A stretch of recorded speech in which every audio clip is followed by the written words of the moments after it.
When did your work bestie betray you and cost you everything? Y'all, I need to vent. I am sitting in my 2018 Honda Civic in the parking lot of a closed Starbucks right now. It's 1:47 a.m. on a Friday, and my iPhone 14 has 47 unread notifications, mostly from my older sister demanding I call her back. Because I just found out I was fired for cause this afternoon, and honestly, I think I might lose everything, including my sanity. I don't even know where to start with this dumpster fire, but let's go with the basics. My name is Ashley Ahmed, 74F. Yes, 74. No, I am not retired. I work because I am literally trying to become a first-time home buyer in this economy, and frankly, selling my vintage vinyl collection isn't covering the cost of a down payment on a place that doesn't smell vaguely of wet cat. I manage the accounts payable team at this small, really boring tech startup called Synergic Solutions. It pays well, but it's the definition of a shared workspace hellscape. Think open concept seating, terrible Panera Bread catering for lunch meetings, and the constant hum of passive aggression. My little professional world, which was already fragile because of the housing market stress, was anchored by two people, Tyler Morris, 44M, and Paul Edwards, 49M. Tyler. Oh my God, Tyler. Tyler is the kind of guy who absolutely thrives on chaos and being the center of attention. He's the one who brings his Peloton shoes into the office and leaves them next to the shared microwave. He works in design, but he spends 80% of his day on TikTok, making sure everyone knows how many steps his Apple Watch recorded. He's usually loud, obnoxious, and frankly, exhausting, but he was my exhausting. We're the classic work spouses, sharing secrets about management and swapping recipes we found on Pinterest that we would never actually make. He's always chasing validation, always needing to be the star, and if you complimented his shirt, he would literally talk about where he bought it for 20 minutes. Then there's Paul. Paul Edwards, 49M. Paul is, or was, the ghost who returns. Paul was our senior developer. He's been through every corporate merger and layoff since 2005, and he knows where all the bodies are buried. He's usually quiet, sits in the corner wearing the same stained navy blue hoodie every day, and avoids the all-hands meetings like the plague. He has this whole mysterious aura because he vanished completely for about 6 months last year. No explanation, just poof. Then he just showed back up one Tuesday at 11:47 a.m. like he'd just been on a long Starbucks run. No one asked questions because A, no one ever knows what Paul is doing, and B, he's the only person who can debug the legacy system. We used to joke that Paul was only visible during a full moon or when the system crashed. But lately, Paul had been acting weird, like unusually attentive. He'd even offered to buy me a Talenti gelato on Tuesday when I was complaining about my stress acne. We were, or I thought we were, a genuine team. Solid friend group navigating the hell that is corporate life. We celebrated my small victories, like when I finally got my credit score high enough to actually talk to a mortgage broker, and we commiserated over the small defeats, like when I had to shell out $347 just to fix a leaky faucet in my apartment. I know, I should have learned how to do it myself, but I was busy trying to save money for the deposit. Stress over buying a place has been astronomical, you guys. I'm trying to save up enough for closing costs, and I need every single paycheck. Last month, my rent for apartment 3B went up to $1,247, and I spent another $43.67 at Trader Joe's just on wine and stress relief dark chocolate. My savings account is thin. I'm talking skeletal thin. So here's where the trouble started about 3 weeks ago. Our department started getting hit with weird issues. Not technical system crashes, but financial ones. Small, irritating anomalies in the expense reports. Tyler, being the loud attention seeker he is, started raising alarm bells every chance he got. He was on Slack constantly, posting things like, "Has anyone seen the $200 withdrawal from the petty cash account? LOL, did Paul buy a new stealth bomber?" I was annoyed, honestly. I was already drowning in Q3 reports, and dealing with Tyler's dramatic team's messages was the last thing I needed.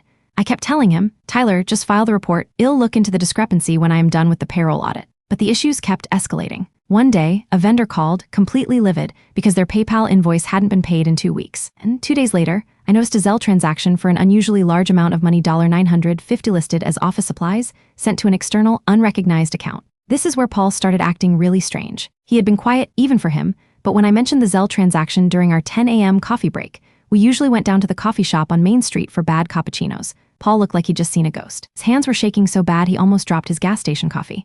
I said, "Paul, did you authorize that $950? It looks like an outside vendor, but the invoice number is blank." He just muttered, "The legacy system is glitchy, Ashley. It's always glitchy. Just send me the details, I'll look at the backend." And then he physically walked away from me and immediately buried himself back in his corner cubicle. Tyler, meanwhile, was buzzing with self-importance. He was convinced he was going to be the hero who caught the great office embezzler. He cornered me near the break room, the one where the AC is always broken, which makes it smell like sour milk and desperation, and he was practically vibrating. Tyler said, "Ashley, you have to look at the Venmo history. I swear, someone is playing fast and loose." I noticed 3 separate Venmo requests over the last month, all under $200, all labeled team building lunch, but they were all sent to the same personal account, which isn't anyone in the office. I was skeptical. "Tyler, that's just messy accounting. Maybe someone forgot to use the corporate card for Chipotle." "No, Ashley, trust me," he insisted, pulling up the history on his cracked Samsung Galaxy. "Look, this account PE DevOps. Doesn't that sound like Paul Edwards? Look at the profile picture. It's a blurry photo of a cat, which is exactly the level of Paul's social media effort." I felt my stomach drop a little. Paul, the ghost who returns, the guy who was already acting twitchy. The thought of Paul doing something shady was upsetting, but the thought of Tyler being right about something was almost worse. Okay, Tyler, I'll check the corporate card receipts against the Venmo history, but you do not breathe a word of this to anyone. Not a single word. If there's fraud, HR handles it, not the TikTok king. He looked wounded. NGL, that hurt, but fine. But I'm watching him, Ashley. I'm watching the ghost. I spent the next week quietly pulling transaction data. The math truly was not mathing. The numbers weren't massive nothing in the tens of thousands, but they were consistent. Small transactions, always below the threshold that triggers immediate corporate review, funneled out to that PE DevOps account and a few others. The total was only about $6,000 over the last 3 months, but it was organized. This started messing with my head. I was sleeping maybe 4 hours a night, waking up sweating, worried I was misfilling everything and that I would be blamed. I was supposed to meet my mortgage broker on Monday. I couldn't afford to be implicated in an internal audit. I went to talk to Paul on Wednesday. I waited until 5:30 p.m. after most people had left, but Tyler was still there, pointedly typing on his laptop and watching us like a hawk. I walked over to Paul's desk, trying to sound calm, even though my hands were literally shaking. Paul, can we talk in the conference room? Just 5 minutes, I said. He slowly put down his keyboard. He didn't meet my eyes. He was wearing that stupid navy blue hoodie. In the small, windowless conference room, I laid it all out very calmly, listing the transactions. The Zelle payment, the Venmo requests, the missing $200 withdrawals. Paul, I need you to explain these, I said, sliding the printed spreadsheet across the table. This looks like systematic expense fraud. He looked at the paper, then looked at me, and his face was just blank. That's when I felt the first wave of pure dread wash over me. He finally spoke, his voice low and gravelly. Ashley, I need you to stop looking into this. I can't stop looking into it, Paul. I manage accounts. If this gets found, it reflects on me. I'm trying to buy a house, Paul. I can't have this on my record. He leaned forward. Listen to me. This isn't what you think it is. This is corporate policy. Let's call it black expenses. You don't want to know? Just file it under legacy system error and let it go, please. Black expenses? What the hell is that, Paul? Stop, he repeated, louder this time. I came back here for a reason. I need this job. Don't make me pull the trigger on something I really don't want to do. I felt the blood drain from my face. Pull the trigger on what? Are you threatening me, Paul? He got up. No, I'm warning you. Tyler's the one you need to worry about. He's been feeding you this, hasn't he? He's trying to make me look bad. He always needs to be the hero. Don't be his puppet, Ashley. Left the conference room and walked straight out of the office. He didn't even pack his laptop bag. That was the last time I saw Paul. The ghost just vanished again. I didn't sleep that night at all. I was paralyzed with worry. Was Paul stealing? Or was he really covering up some shadowy corporate stuff that would ruin us all? And why was he pointing the finger at Tyler? Tyler was an obnoxious attention seeker, but he wasn't malicious, right? I decided I had to report it immediately. I drafted the email to HR first thing Thursday morning, detailing the financial anomalies and Paul's incredibly weird black expenses comment.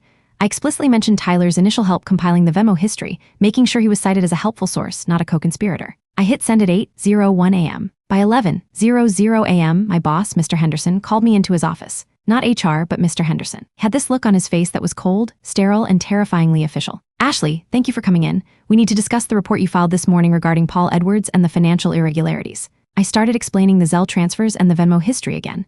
I know the amounts are small, but they're inconsistent, and Paul was acting completely erratic when I confronted him. Mr. Henderson held up a hand. We are aware of the situation. Have conducted an immediate, accelerated internal review. And Ashley, I am afraid this conversation is not going the way you think it is. My heart started pounding so hard I could hear it ringing in my ears.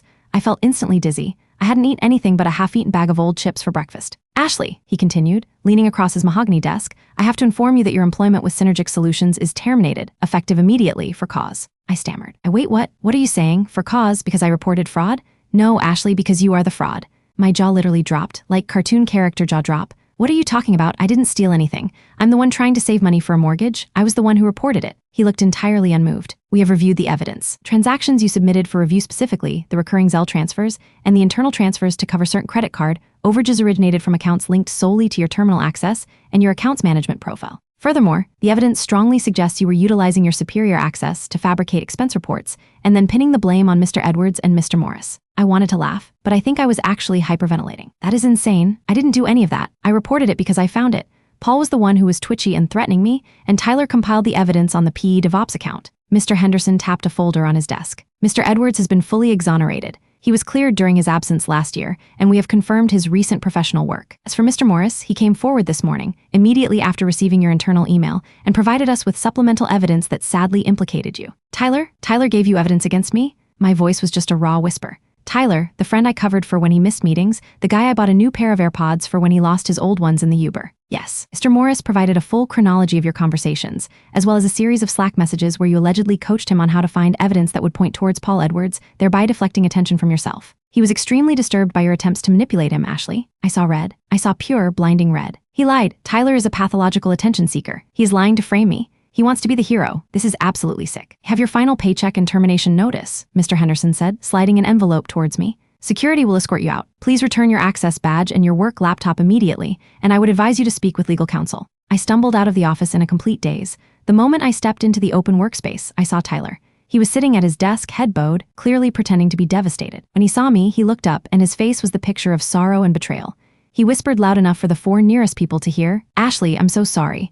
I didn't want to do it, but I couldn't let you drag me down with you." I had to tell them the truth, the absolute audacity. I walked past him. I was shaking so hard the termination packet was rattling. Went to the empty locker area, threw my company laptop in the designated bin, and practically sprinted down to the parking garage. I didn't cry then. I was too numb, too shocked, too enraged. I drove until I ended up here at this closed Starbucks, realizing my whole life just imploded.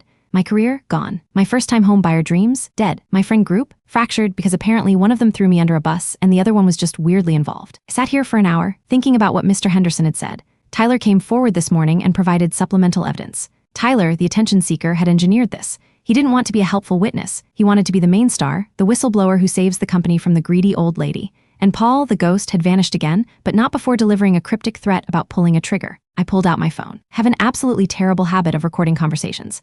Not because I'm paranoid, but because I am 74 and honestly, I forget things, especially under stress. It started as a way to remember grocery lists and instructions from the IT department, but lately, I'd been recording my meetings with Paul just because he was so weird and I wanted to remember his exact phrasing. I went into my voice memos app. The date was October 19th, 5:32 p.m. Recording of my confrontation with Paul in the conference room. I listened to it again, really focusing on what he said, ignoring my own stuttering panic. My voice, "Paul, I need you to explain these. This looks like systematic expense fraud." Paul's voice low, "Ashley, I need you to stop looking into this." My voice, "I can't stop looking into it, Paul." Paul's voice, more urgent, "Listen to me. This isn't what you think it is. This is corporate policy. Let's call it black expenses. You don't want to know, just file it under legacy system error and let it go. Please." Paul's voice, chillingly calm, "Tyler's the one you need to worry about. He's been feeding you this, hasn't he? He's trying to make me look bad. He always needs to be the hero. Don't be his puppet, Ashley." He blamed Tyler. But Tyler blamed me and used fabricated evidence. I was done being the victim. I was done letting Tyler's thirst for attention ruin my life. I was done being set up. I realized the recording wasn't just proof that Paul was shady. It was proof that someone was actively manipulating the investigation. And Tyler's behavior, instantly going to management with supplemental evidence, was too fast, too convenient. The math still wasn't mathing. The corporate system must have been hacked, or someone had super user access. I had a suspicion, a terrifying, rage-inducing suspicion, about who might have that kind of access and the motivation to frame the person who was close to finding the truth. I scrolled through my recordings again, looking for one from 2 months ago when Paul first started acting strange. There it was, August 25th, 10:15 a.m., a casual recording of our chat by the bad coffee machine on the 5th floor. Tyler's voice is clear, complaining about the design lead. Paul's voice is almost a whisper in the background, talking about the server room. Then there's a distinct sound, a short, sharp chime, the sound of a keycard reader followed by the specific familiar sound of the server room door clicking shut. And then 5 seconds later, a different voice. Not Paul's, not mine. It was Tyler laughing loudly, saying, "Oh, I needed that coffee. Did you see Paul? He literally looks like a ghost. I swear he's got some serious secrets." Wait a minute. Paul was talking about the server room right as a keycard chimed and the door shut. And Tyler was right there, right after. But Paul said Tyler was the one I needed to worry about. I looked down at the paper Mr. Henderson gave me, the termination notice. It explicitly mentioned the fabricated expense reports and the internal transfers. I was the only person with full, unmonitored access to the internal accounts payable system that allowed those transfers. Only me. Unless someone had my login. My hands were shaking violently now, but not from fear, from pure, cold rage. I remembered something I told Tyler 3 weeks ago, during an especially frustrating shift where I was trying to reset my complicated corporate password. I told him I'd written it down, just temporarily, on a piece of blue painter's tape stuck to the base of my monitor, covered by a stack of Post-its. My password, which had the required capital letter, number, and symbol, Ashley loves $home 74, I am an idiot. Past me was an absolute naive clown.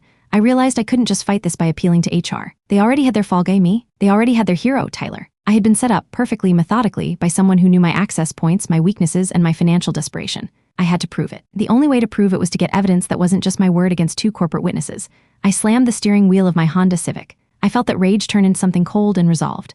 I wiped the mascara from my face. I had to record everything. Not just conversations about the financial stuff, but everything. Phone calls, meetings, maybe even the interaction with the security guard at my old office. I opened my texts. I needed to know what Tyler was planning next. I needed to see how far his attention-seeking behavior would take him.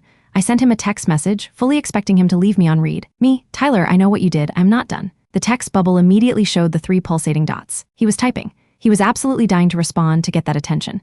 His response came in, almost instantly, full of typos and bravado. "Tyler, you're overreacting. Ashley, you got caught. Stop harassing me. Enjoy forced retirement lol." I took a deep, steadying breath. This was it. I typed back, making my voice sound defeated, scared, and desperate, exactly what he wanted to hear. "Me, I'm scared, Tyler. I don't know what to do. Can we please talk? I need help. I know you're the only one who can clear my name." "I'll meet you at the office tomorrow morning early before anyone gets there." It took him 30 seconds to reply, which in Tyler time is an eternity. He was definitely savoring this. "Eller, fine, 7:30 a.m. But if you try any shady shit I am calling the cops seriously," I smiled.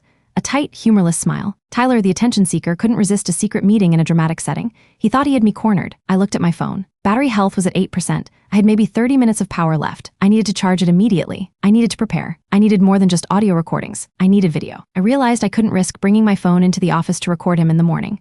They'd search me, or he'd see me fiddling with the microphone. I had to use something else. Something small, something discreet, something that had been staring me in the face this entire time, and something I knew Tyler would never notice. I reached into the glove compartment of my Civic and pulled out the old box of my tech junk. I found it, a tiny, almost invisible, broken pair of AirPods, the ones Tyler thought he had lost in the Uber. The case was cracked, but the recording function was still working. And Tyler knew exactly how to dismiss them as junk, not evidence. I had 7:30 a.m. with Tyler Morris, the man who ruined my life, waiting for me. I was going back into that shared workspace, and this time I wasn't going in to file reports. I was going in to record the man who fired me. And I swear to God, I was going to get every single word. I had to get proof of the frame job, and I needed to understand what Paul meant by pulling the trigger and black expenses. This was more than just stealing $6,000. This was a setup, and I was going to find out who was pulling the strings. My heart was racing, my hands were steady. I wasn't Ashley, the 74-year-old accounts manager worried about her rent anymore. I was Ashley, the investigator, and I was going to record my way back into my job, or at least into a lawyer's good graces. First, though, I needed to check my security deposit status.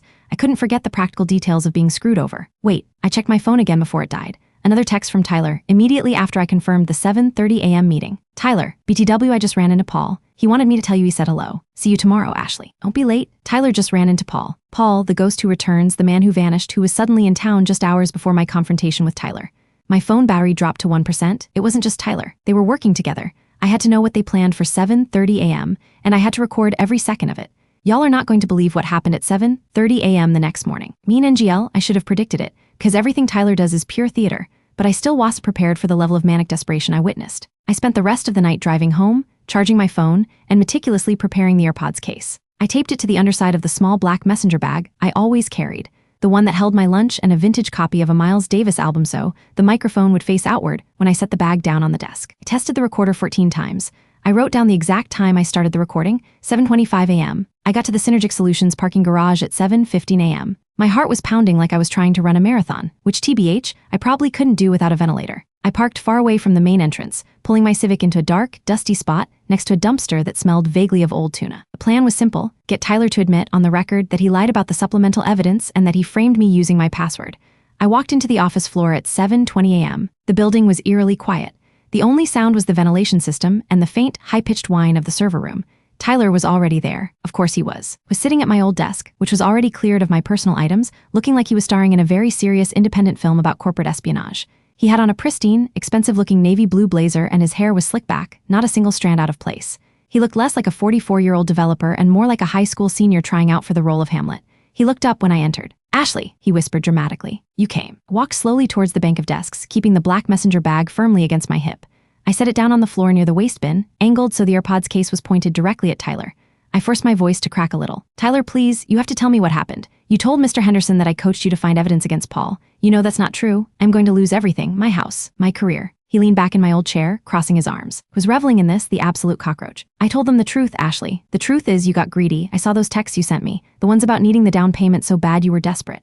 And when I saw you getting twitchy about the Zelle transfers, I knew you were trying to deflect. But I was trying to deflect suspicion onto Paul, because the PE DevOps account looked like his. I didn't frame him, Tyler. I investigated him." Tyler scoffed. "Please. That PE DevOps account? That was a classic diversion. You knew I was obsessively tracking the Venmo history. You showed me that account, Ashley. You told me it had to be Paul, and that I should screenshot everything and send it to you, so you could compile the evidence." My heart sank. He had flipped my own good intentions on me. It was implying that I set up the initial investigation and fed him the Paul lead, making it look like I was planting false information while simultaneously committing the fraud myself. "That's a lie," I said, trying to keep my voice steady. "You came to me with the PE DevOps account, Tyler. You showed me your cracked Samsung screen. Remember?" "I showed you nothing," he said, shaking his head with an air of profound sadness. "You showed me. And when you sent me that frantic email yesterday, the one where you threw me under the bus as a helpful witness, but made sure to include all those details about the black expenses, I realized you were trying to implicate me too. You were trying to make me seem like a dupe, Ashley, and I didn't appreciate it." "Black expenses? Tyler, what did Paul mean by that?" I pressed. Tyler's posture immediately changed. Theatrical sorrow evaporated, replaced by a sudden flash of sharp, cold calculation. "Paul," Tyler repeated, almost whispering. "Paul is gone. He's history. You don't need to worry about him. All you need to worry about is me, Ashley. I am the one who provided the evidence that confirmed your access logs were used for those transactions. I swallowed. Time to push for the big confession. My access logs. Tyler, I know you saw my password. It was taped under my monitor. Access my terminal, didn't you? You made those transfers and then wiped the logs, didn't you? Tyler actually laughed, a harsh metallic sound. Ashley, you're 74 years old. You really think you can catch a design lead who also has a minor in ethical hacking? I mean, NGL, it was pitifully easy. It was right there. You practically handed me the keys to the kingdom. I felt a surge of triumph, quickly followed by paralyzing fear. He admitted it. He admitted he framed me. Tyler, why would you do that to me? We were friends. I covered your shifts. I bought you those AirPods. 'Cause you were boring, Ashley. You were tired. You just talked about mortgages and stress acne, and you were always hogging the credit. I found those transactions first. I deserved the hero moment. But you kept telling me to file the report. You kept putting me off. You were trying to steal my thunder, the very thunder I needed to finally get recognized around here. Stood up, walking toward me, looking down his nose. And Paul had the attention last year when he vanished for 6 months. Everyone walked on eggshells for him, even though he literally just codes in a hoodie. He got all the sympathy. I was sick of it. I am the talent here. I needed the spotlight, and you were the perfect, naive scapegoat. He smiled, a truly repulsive, self-satisfied grin. Plus, they're going to promote me to your position, accounts manager. It comes with a 15K raise. Thanks for the opportunity, Ashley. I took a sharp breath, trying to process the sheer, stunning vanity of the man. The recording was gold. He confessed to accessing my account, using my password, and framing me purely for a raise and the spotlight. Tyler, you're utterly pathetic, I said, keeping my voice low. Pathetic? He laughed again. I am successful, Ashley, and you're fired for cause, potentially facing civil charges, sitting here at 7:30 a.m. in a dead office. Who's pathetic now? Just as I was about to snatch the bag and sprint out, the glass door to the office opened. It was Paul Edwards, the ghost who returns. He was wearing the stupid navy blue hoodie and he looked incredibly annoyed. Tyler, what the hell are you doing? Paul asked, his voice echoing in the empty space. I told you to wait until I got here. Tyler froze, visibly panicking. Paul, hey, I was just Ashley was harassing me. She needs to leave. I'll walk straight past Tyler and stopped about 3 feet away from my bag, looking at me. His eyes were flat, completely unreadable. Ashley, you shouldn't be here, Paul said. You should have listened to me. I did listen to you, Paul, I shot back, emboldened by Tyler's confession.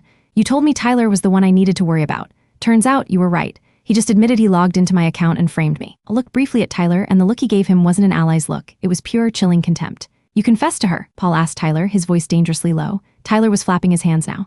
I was just trying to scare her, Paul. It was a hypothetical. She's recording. I know she is. Paul's eyes darted down, scanning the floor near me. They landed right on my messenger bag. Damn it, Tyler, I told you she records everything. Paul took a step toward the bag. I reacted purely on instinct. I grabbed the handle of the bag, yanked it up, and pulled it toward my chest. Don't touch that, Paul, I warned him. Paul stopped. He pulled his hands into his hoodie pocket.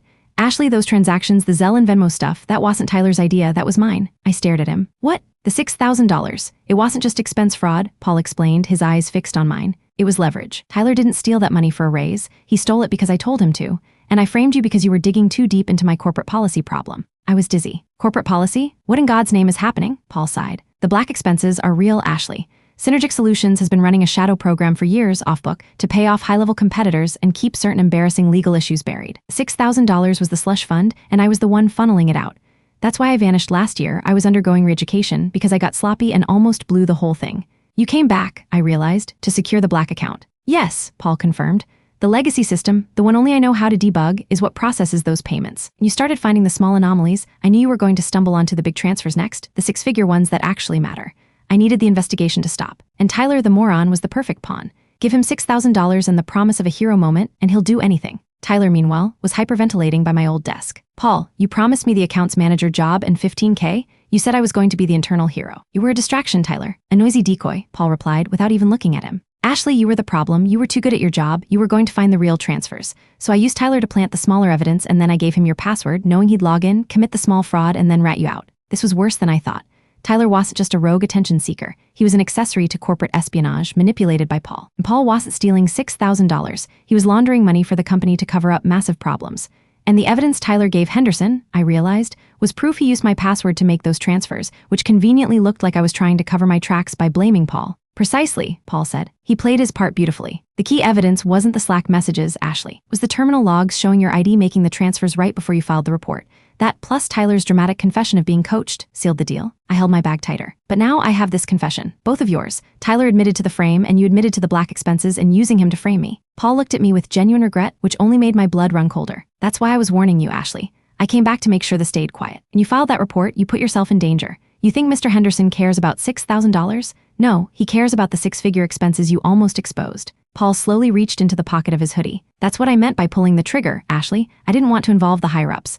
But since you insisted on coming back here, I have to ensure the evidence is destroyed. He pulled his hand out. He wasn't holding a weapon. He was holding a small, metallic blue USB stick. This little device, Paul explained, waving the USB stick lightly, wipes the local server log and permanently deletes any file on the drive it's plugged into, including your work email, your HR file, and anything the security cameras might have stored about this conversation. I don't need the recording, Ashley. I need the silence. Wait, Paul, don't. Tyler screamed, finally realizing his involvement had gone from hero to potential casualty. You said you just delete the logs that showed my involvement. Tyler, you were just informed that you aided a massive corporate cover-up. You're an ongoing liability, Paul said flatly. I am not deleting logs. I'm resetting the environment. You, Ashley, you're the last loose end. Paul took another slow step toward me. I looked at the windowless conference room, the small kitchen area, the fire exit. My escape route was about 50 feet away. You think it'd be stupid enough to put the actual evidence on a device you could easily destroy, Paul? I lied smoothly. This recording is already backed up to 3 separate cloud servers, including one hosted by my oldest daughter. You delete the original, I send the rest to the SEC. Y'all be in prison before lunch. It was a total bluff. The recording was only on the AirPods case, and my daughter wasn't even awake yet in her time zone. Paul hesitated. Paul was smart. He knew that if I was 74 and still working, I was probably meticulous about records. He squinted at me. You're lying, Paul said. Try me. Does Synergic Solutions really want the Financial Crimes Division of the FBI investigating why their senior developer keeps carrying around a USB kill switch? I countered, trying to sound a lot more confident than I felt.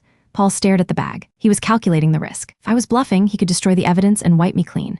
If I was telling the truth and he destroyed the evidence, it would look like an intentional cover-up, confirming everything I claimed. You're not going to win this, Ashley, Paul muttered. I don't need to win, Paul. I just need to get my job back and clear my name. If you delete those files, I go public with the SEC.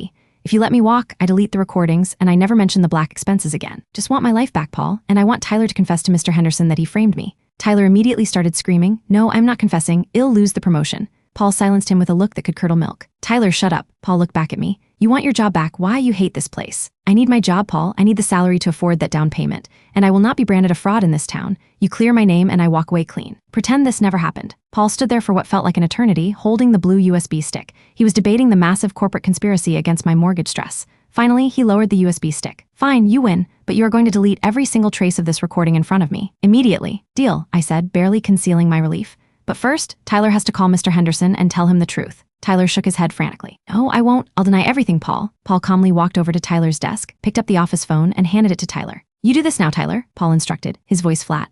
Or I use the drive to erase every trace of your existence from this company, including your 4 years of 401k contributions. Tyler looked horrified. The threat of losing his 401k was apparently the only thing more important than his desperate need for attention. Took the phone, his hands shaking so violently he almost dropped it. I'll do it, Tyler whispered. But you owe me, Paul, big time. While Tyler was dialing Mr. Henderson's personal line at 7:45 a.m., the drama was truly peaking. I quickly grabbed my bag and headed toward the small, locked supply closet, claiming I needed a moment to breathe before deleting the recording. Tyler's voice was high-pitched and panicked as he talked to Mr. Henderson. Sir, I need to tell you it wasn't Ashley. I made up the supplemental evidence. I accessed her terminal. Paul told me to do it. It was a misunderstanding about the expense reports. I slipped into the supply closet, pulled out the AirPods case, and stopped the recording. 20 minutes and 47 seconds of pure, unadulterated confession, framing, and corporate cover-up. I immediately uploaded the file to the cloud. I renamed it not for SEC, just in case. And I stepped back out. Tyler was hanging up the phone, sobbing dramatically into his navy blue blazer sleeve.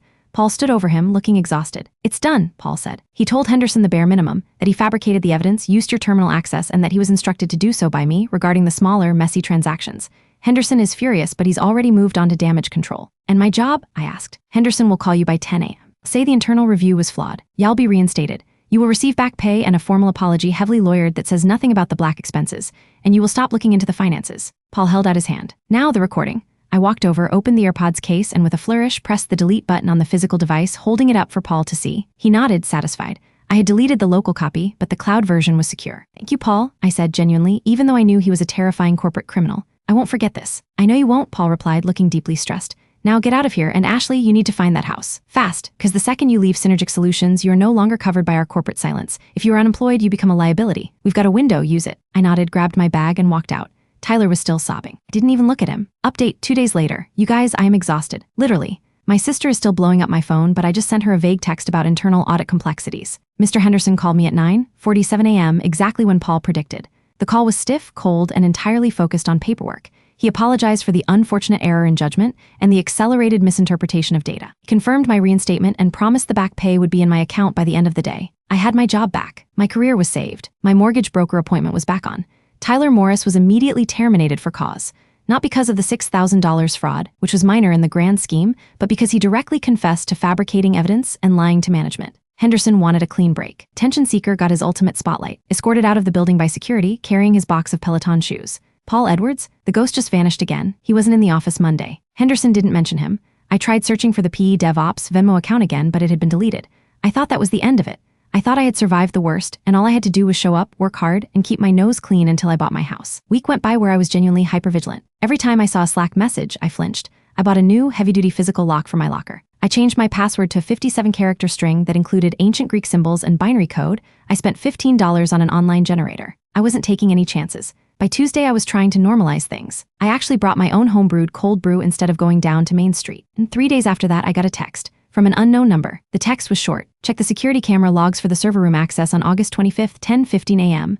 You'll only find Paul's card, not Tyler's. My blood went cold. This was the exact date and time I had the recording of Paul mentioning the server room, followed by the keycard chime, followed by Tyler's voice.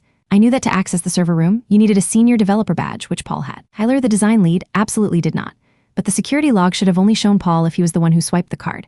I decided to check the log. It was completely unauthorized, but I had my job back and I had my own terrifying recording, so TBH, what was Henderson going to do? Fire me again? I went into the internal security system. I pulled the log for August 25th. At 10:15 a.m., the log showed Paul Edwards' access badge used. Did not show Tyler's, but I remembered the recording from part 1. Paul's voice, the keycard chime, the door shut. And then 5 seconds later, Tyler's voice laughing about Paul looking like a ghost. Tyler was there. If Tyler didn't use a badge, how did he get in? I look back at the unknown number. Who sent me that text? It wasn't Paul because Paul wouldn't draw attention back to the server room. It wasn't Tyler because Tyler was gone and angry. This meant there was a third party, one who knew the specific date, time, and that the logs only showed Paul's access. My friend group fracture just went from a messy triangle to a full corporate chess game. I decided to respond to the text. Me, who is this? Reply came instantly. Someone who wants Synergic Solutions to burn. Me, Paul is running black expenses. I have proof. Reply, I know. I helped him set up the system 15 years ago. I literally dropped my phone under my desk. Had to reach down and retrieve it, which at 74 is a commitment. Me, who are you? Reply, the person who got fired before Paul did, the original ghost. Paul's system is based on my code. The keycard swipe on Aug 25th. Paul opened the door with his card, but Tyler was already inside. The realization hit me like a ton of bricks. Tyler hadn't just been standing near the server room. He had been hiding in the server room, waiting for Paul to let him out. Why? I typed back furiously. Me, why was Tyler in there? Reply, he was installing a keylogger on Paul's terminal. He wanted Paul's superuser access. He wanted to steal the real money, not just the $6,000. Paul found the keylogger that day, that's why he was twitchy. Tyler was trying to frame Paul, but Paul turned it around and framed you. The absolute layered betrayal. Tyler was trying to take out Paul for the real money, but Paul preempted him by using my password to do the $6,000 fraud, ensuring that Tyler, in his desperate attempt for attention, would point the finger at Paul, forcing Paul to use Tyler to frame me. I realized Paul wasn't just manipulating Tyler. He was terrified of Tyler. Tyler wasn't just an attention seeker. He was an ambitious, dangerous narcissist willing to commit major felonies for wealth. I took the evidence, the recording of Tyler's confession and Paul's admission to corporate espionage, and went to a real lawyer. A very expensive lawyer. The consultation alone was $450, and I paid it out of my reinstated salary. The lawyer, a sharp woman named Ms. Chen who specialized in white-collar defense, listened to the entire 20-minute recording and was utterly silent when it finished. Ms. Ahmed, she said, leaning forward. This is not just proof you were framed. This is proof of systemic financial malfeasance at Synergic Solutions that dwarfs your $6,000 problem. Can I sue? I asked, straight to the point. You don't want to sue, Ashley, you want to leverage. Paul gave you the perfect instruction. Get your house and get out. If you go public with this, Synergic Solutions will destroy your life to cover up the shadow account. They will tie you up in litigation for years, regardless of the recording. They have the money, you don't. She looked at me sternly. You have 2 goals, your house and your freedom from this organization. You go back, you secure your finances, you close on that mortgage, and then you quietly resign. You keep this recording as a nuclear deterrent. If they ever come after you for the $6,000 again, you release this to the authorities. Understood? I understood. Was working for a corporation that covered up crimes using offshore slush funds, and my only protection was my ability to expose them, which I only gained because my friend Tyler was too ambitious and my other friend Paul was too panicked. Fast forward to Friday, 3 weeks after I got my job back. Life felt surreal. I showed up at work every day, kept my head down, and processed accounts payable as if nothing had happened. The office felt different. People avoided me, which was fine. I knew something big had happened, but they didn't know what. I got a call this morning. It was my mortgage broker, Maria. Ashley, good news. The underwriters approved the loan. We can close in 2 weeks. I felt a rush of pure, unadulterated relief. The house, apartment 3B, was finally going to be a memory. I decided that once the mortgage was secured, I would quit immediately. I wasn't going to spend another day in that shared workspace hellscape, knowing the real secrets buried beneath the bad coffee and passive aggression. I spent my lunch break walking through the local Home Depot, picking out paint colors for the new place. I realized that my priorities had completely changed. I didn't care about the corporate ladder or friendship or being the hero. I just cared about solvency and peace. Then, I got a text from a different unknown number. Paul is back. He's in the server room right now. He's closing down the black account permanently. You need to hear this. And attached to the text was an audio file. I had no idea who was sending these, but they were consistently right. I put in my new non-AirPods headphones and pressed play. The audio was faint, clearly recorded from a distance, but the sound quality was good. It sounded like Paul talking on the phone, his voice gravelly and tense. Paul, yes, it's done. The account is locked. Tyler failed. Was never going to get access to the legacy files. I made sure of that when I taught him how to reset his own password. He's too clumsy. Yes, I cleaned everything, including the assets that belong to the organization. Wait, what? Assets that belong to the organization? Paul's voice now sounding triumphant. The $6,000 Ashley found? That was Tyler's bribe. The real money, the $2.7 million in corporate slush funds? That's mine now. I've transferred it to the offshore accounts. Used the time Ashley was suspended to finalize the transfer. They can't trace it. No, Mr. Henderson won't find it. I'm gone. Forever this time. The line clicked dead. My jaw dropped. Paul, the ghost who returns, hadn't framed me to cover up corporate espionage. He framed me to give himself a 72-hour window to steal $2.7 million from his employers, knowing they would never report the actual crime. I had been played by both of them. Tyler played me for attention and a $15K raise, and Paul played me for $2.7 million and a permanent vacation. I deleted the file immediately. I realized this was too big. This wasn't something I could leverage. This was something that could get me murdered. Paul was now a serious international criminal. I did something I never would have done before. I walked straight to Mr. Henderson's office, bypassing his secretary. He looked up, annoyed. Ashley, I'm very busy. Henderson, I said, my voice shaking slightly. I need to give notice, effective immediately. I am resigning. He looked surprised. Ashley, why? We just went through a terrible situation to retain you. I found a house, Mr. Henderson. I'm closing in 2 weeks and I need to focus on moving. I can't delay the closing.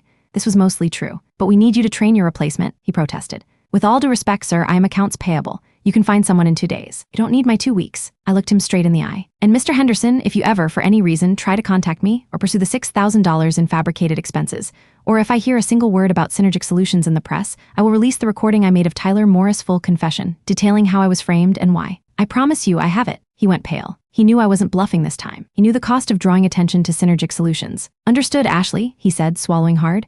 We will process your immediate resignation. Thank you for your service. I left. I didn't even pack my desk. I just walked out of that shared workspace hellscape and didn't look back. 1 month later, y'all, I'm sitting on my own front porch right now. I closed on my house last week. It's a 1950s ranch. And yes, it smells vaguely of fresh paint and maybe a little like damp mulch, but it is mine.